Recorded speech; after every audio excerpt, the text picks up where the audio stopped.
Hello guys, 2009 Greeny Phantom here. Hope you had a happy new year. And now it's time for some more ASMR reading. So today I'm going to read Yertle the Turtle and the other stories. Yertle the Turtle.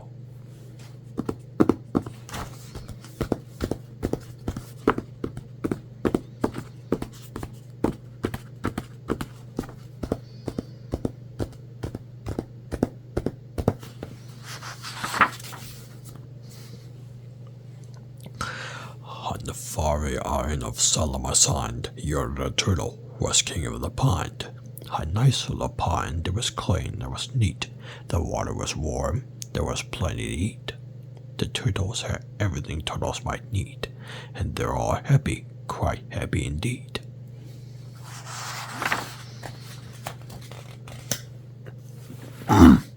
They were until Yertle, the king of them all, decided the kingdom he ruled was too small. I'm ruler, said Yertle, of all that I see, but I don't see enough. That's the trouble with me. With the stone for a throne, I look down on my pond, but I cannot look down on the places beyond. This throne that I sit on is too low down, and ought to be higher, he said with a frown. If I could sit high, how much greater I'd be. What a king! I'd be ruler of all I could see.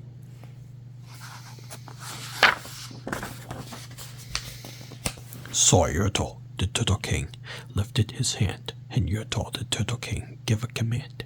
He ordered 9 turtles to swim to a stone, and using these turtles, he built a new throne. He made each turtle stand on another one's back, and he piled them all up in a 9 turtle stack. And then Yertle climbed up. He sat down on the pile. What a wonderful view! He could see most a mile.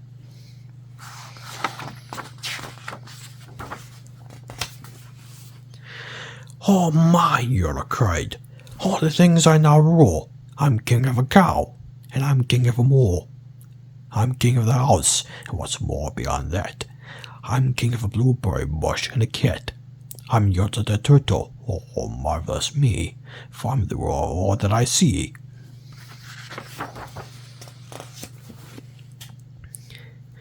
And all through that morning, he sat there up high, saying over and over, a great king am I, until long about noon, then he heard a faint sigh. What's that? Stopped the king, and he looked down the stack. Then he saw at the bottom a turtle named Meg, just a part of his throne, and this plain little turtle looked up and he said, Beg your pardon, King Yertle. I have pains in my back, my shoulders and knees. How long must we stay here, your majesty, please? Silence! The king of the turtles barked back. I'm king, and you're only a turtle named Meg. You stay in your place while I sit here and rule. I'm king of a cow, and I'm king of a moor. I'm king of the house, and the bush, and the cat. But that isn't all. I'll do better than that. My throne should be higher, his roar voice thundered. So pile up more turtles. I want about 200.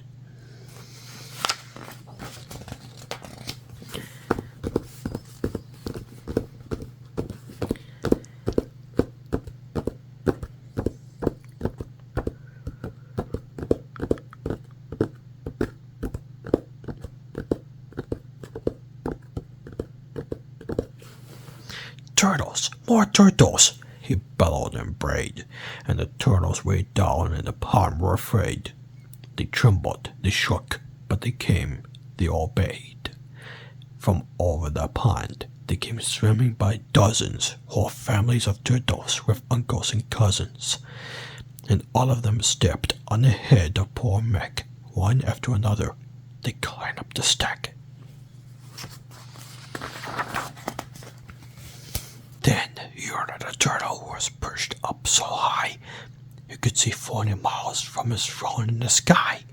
Hooray! Shouted Yertle. I'm king of the trees. I'm king of the birds, and I'm king of the bees. I'm king of the butterflies, king of the air. Ah me, what a throne, what a wonderful chair. I'm Yertle the turtle, oh marvelous me, for I'm the ruler of all that I see.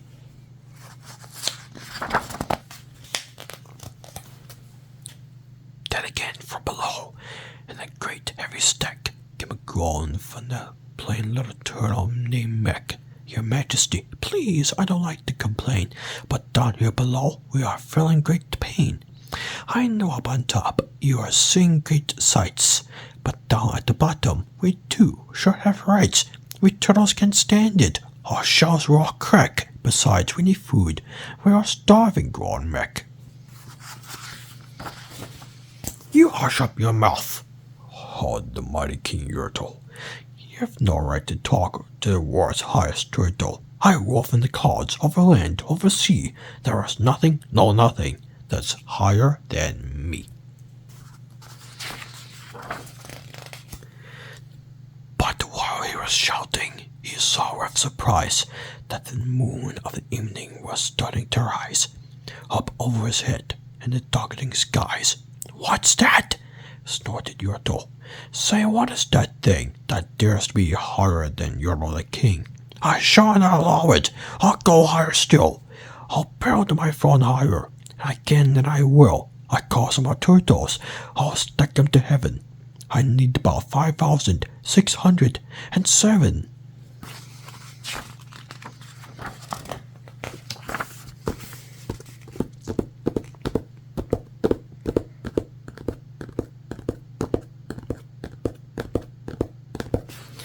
But as Yertle the Turtle King lifted his hand and started to order and give it the command, the plain little turtle below in the stack, the plain little turtle, whose name was just Mick, decided he'd taken enough, and he had.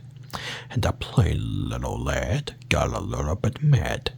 And the plain little Mick did a plain little thing. He burped, and his burp shook the throne of the king.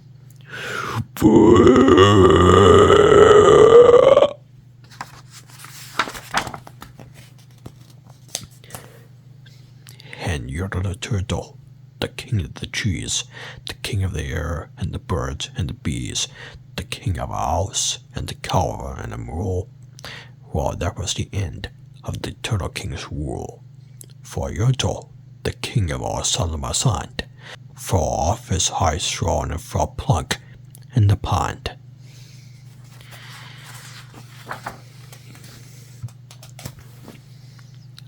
And today, the great Yertle, that marvelous he, is king of the mud. That is all he can see. And the turtles, of course, all the turtles are free, as turtles and maybe all creatures should be.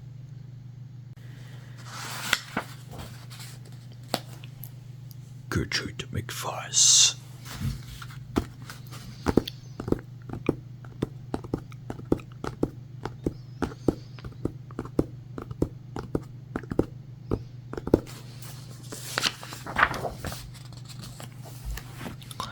There once was a girl bird named Gertrude McFuzz, and she had the smallest plain tail ever was.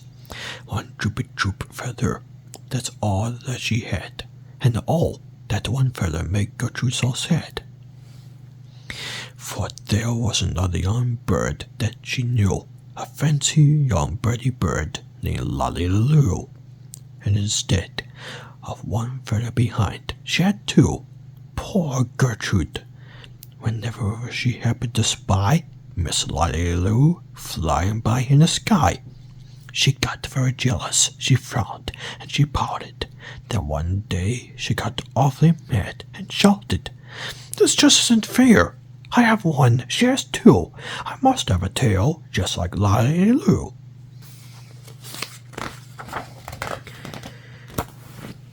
So she flew to her uncle, a doctor named Dick, whose office was high in the tree by the lake, and she cried, "Uncle Doctor, what place do you know of some kind of a pill that will make my tail grow?" "Toot toot," said the doctor. "Such talk, how absurd. Your tail is just right for your kind of a bird." Then Gertrude had tantrums. She raised such a din that finally her uncle, the doctor, gave in.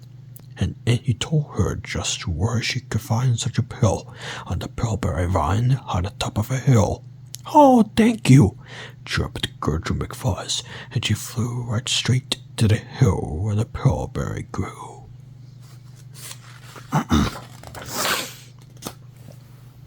Yes, there was a vine, and as soon as she saw it, she plucked off a berry. She started to gnaw it. It tasted just awful, almost made her sick. But she wanted that tail, so she swallowed it quick. Then she thought something happened. She felt a small twitch, as if she had been tapped down behind by a switch. And Gertrude looked around, and she cheered. It was true. 2 feathers, exactly like Lily Lou.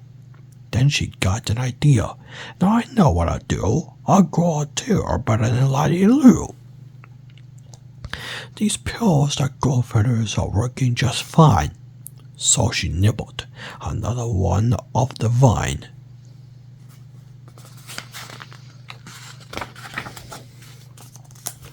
She felt a new twitch. Then Gertrude yelled, "Wee! Mrs. Lala has only just 2. I have 3. When Lolly Lou sees this beautiful stuff, she fall right down flat on her face. Sure enough. "Oh, sure, who's pretty? I certainly will. I'll make my tail even prettier still." She snatched at those berries that grew on that vine. She gobbled down 4, 5, 6, 7, 8, 9, and she didn't stop eating. Young Gertrude McFuzz thought she'd eaten 3 dozen, and that's all that there was.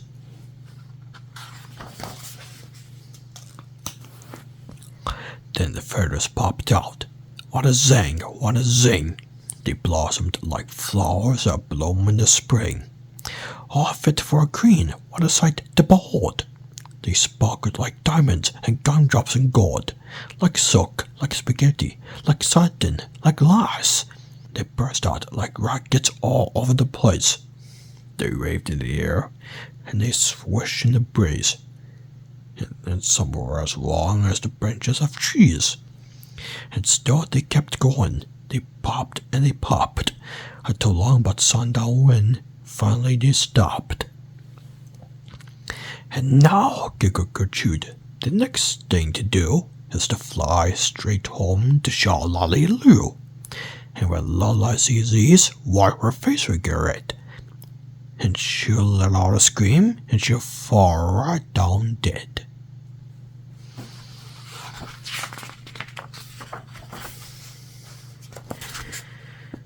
Then she spread out her wings to take off from the ground. But with all those feathers, she weighed 90 pounds. She yanked and she pulled, and she let out a squawk. But that bird couldn't fly, couldn't run, couldn't walk. And all that night, she was stuck on that hill, and Gertrude McFuzz might be stuck up there still. If a good Uncle Dick hadn't heard the girl yelp, he rushed to her rescue and brought along help.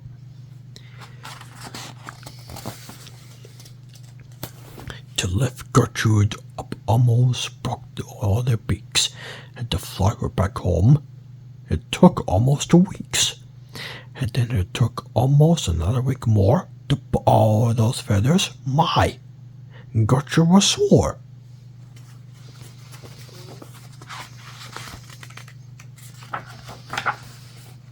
And finally, when all the pulling was done, Gertrude, behind her, again had just one. That one little feather. She had a starter, but now that's enough, because now she is smarter. The Big Break.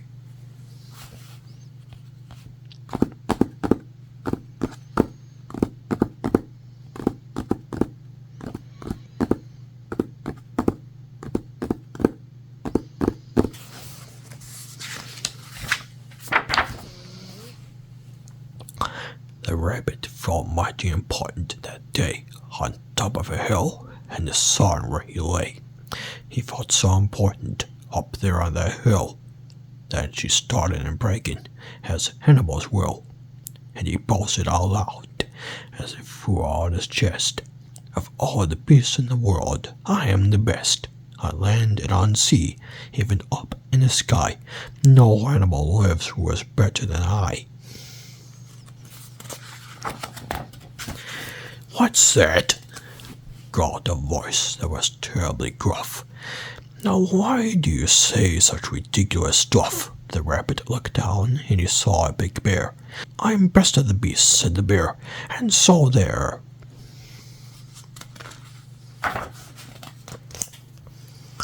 You're not, snapped the rabbit. I'm better than you. Pooh, the bear snorted. Again I say pooh. You talk mighty big, Mr. Rabbit. That's true. But how can you prove it? Just what can you do? Thought the rabbit.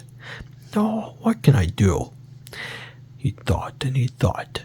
Then he finally said, Mr. Bear, do you see these 2 ears on my head? My ears are so keen and so sharp and so fine. No ears in the world can hear further than mine.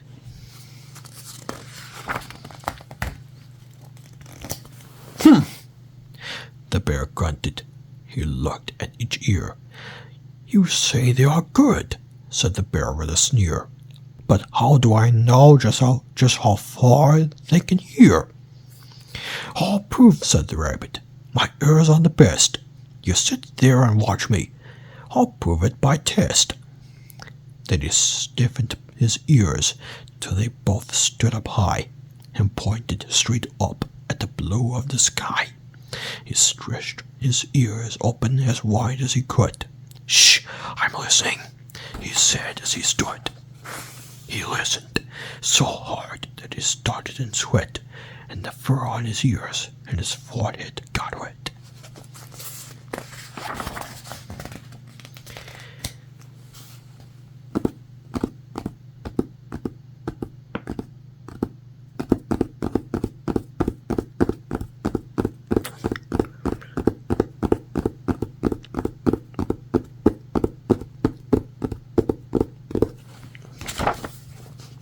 For 7 long minutes he stood, then he stirred, and he said to the bear, Do you know what I heard? Do you see that far mountain? It's 90 miles off. There's a fly on that mountain. I just heard him cough. Now the cough of a fly, sir, is quite hard to hear when he's 90 miles off. But I heard it quite clear. So you see, bragged the rabbit, it's perfectly true that my ears are the best, so I'm better than you. The bear, for a moment, just sulked as he sat, for he knew that his ears couldn't hear things like that. This rabbit, he thought, made a fraud of me. Now I got to prove that I'm better than he. So he said to the rabbit, You hear pretty well. You can hear 90 miles. But how far can you smell? I'm the greatest of smellers, he bragged. See my nose? This nose on my face is the finest that grows. My nose can smell anything, both far and near. With my nose I can smell twice as far as you hear.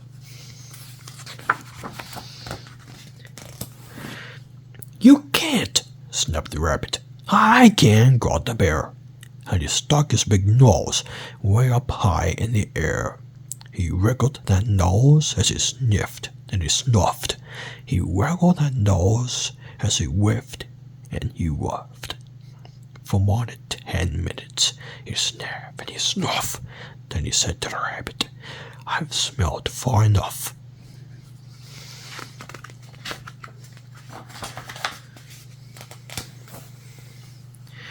All right, said the rabbit. Come on now and tell exactly how far is the smell that you smell.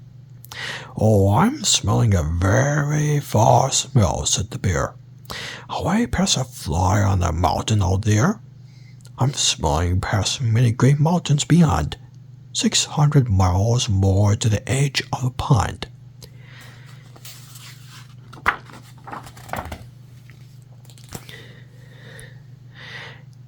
way out there, by the pond you can see, is a very small farm. On the farm is a tree. On the tree is a branch. On the branch is a nest. A very small nest where two tiny eggs rest. Two hummingbird eggs, only half an inch long. But my nose, said the bear, is so wonderfully strong. My nose is so good that I smelled without fail, that the egg on the left has a little bit stale. And that is a thing that no rabbit can do. So you see, the bear boasted, I'm better than you. My smell is so keen that it just can't be beat.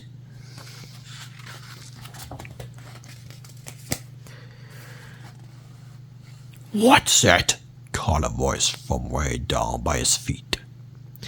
The bear and the rabbit looked down at the sound, and they saw an old worm crawling out of the ground. Now, boys, said the worm, you've been bragging a lot. You both think you're great, but I think you are not. You're not half as good as a fellow like me. You hear and you smell, but how far can you see? Now I'm here to prove to you big boasting guys that your nose and your ears aren't as good as my eyes.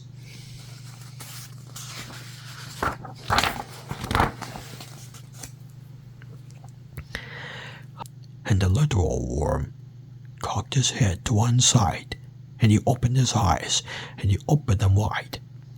And he looked far away with a strange sort of stare, as he were burning two holes in the air. The eyes of the worm almost popped from his head. He stared half an hour till his eyelids got red. That's enough, got the bear. Tell the rabbit and me, how far do you walk, and just what did you see? Well, boys, the worm answered, that look that I took was a look that looked farther than you'll ever look.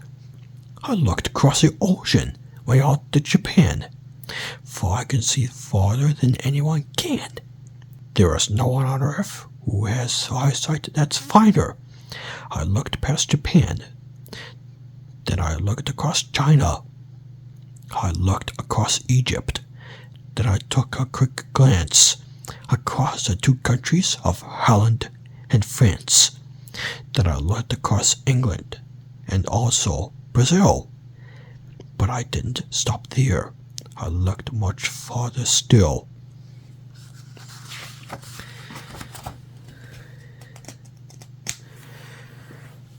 And I kept right on looking and looking until I looked round the world and right back to this hill. And I saw on this hill, since my eyesight's so keen, the two biggest fools that have ever been seen. And the fools that I saw were none other than you, who seemed to have nothing else better to do than sit here and argue who was better than who.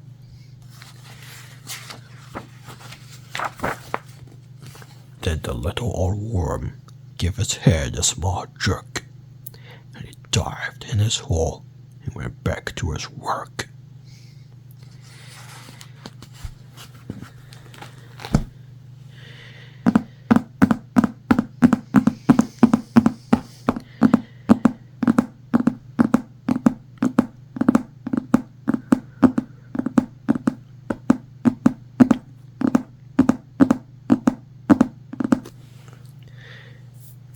Well, this is it for another ASMR reading. Hope you enjoy it, my friends. Be sure to like and subscribe for more. Until next time, and have a happy 2024.